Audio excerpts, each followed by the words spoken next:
तो नाज़रीन, ये साम्राज्य, ये निज़ाम, ये ताकतवर हल्के फैसला कर चुके हैं कि इमरान खान को खामोश करवाना है, पीटीआई का बयानिया कौम के आगे नहीं आने देना, और इस सिलसिले की कड़ी में हर तरह की रवायती फस्तायत बर्बरियत जो है वो पीटीआई पर मुसल्लत कर दी गई है। ऐसे में यौम तासीस आ रहा है आईएसएफ का, और आईएसएफ के जो स्टूडेंट्स हैं वो इस हवाले से मुख्तलिफ जो यूनिवर्सिटीज़ हैं वहाँ पर इज्तिमा कर रहे हैं, कन्वेंशन कर रहे हैं। इसी सिलसिले की कड़ी में शाह अब्दुल लतीफ़ यूनिवर्सिटी खैरपुर में बड़ा कन्वेंशन का इनेकाद किया गया। इस सिलसिले में कन्वेंशन अभी शुरू ही हुआ, चाहता था कि वहाँ पर पीटीआई वालों पर क्रैकडाउन कर दिया गया। पुलिस ने तलबा पर वहाँ क्रैकडाउन किया, वहाँ पर यूनिवर्सिटी बंद कर दी और इस कन्वेंशन को रुकवाने की कोशिश की गई। इस मौके पर तलबा ने रिएक्शन दिया है और पुलिस के खिलाफ वो सरापा एहतजाज हुए हैं।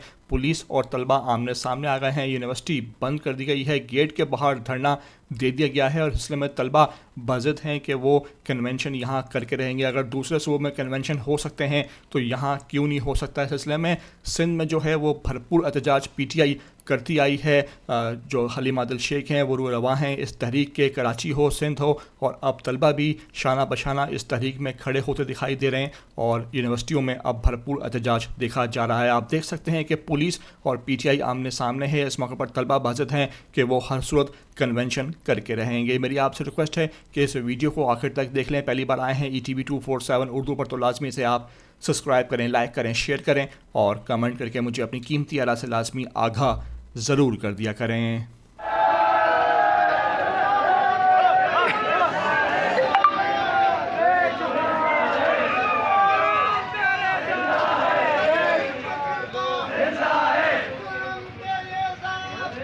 हम नहीं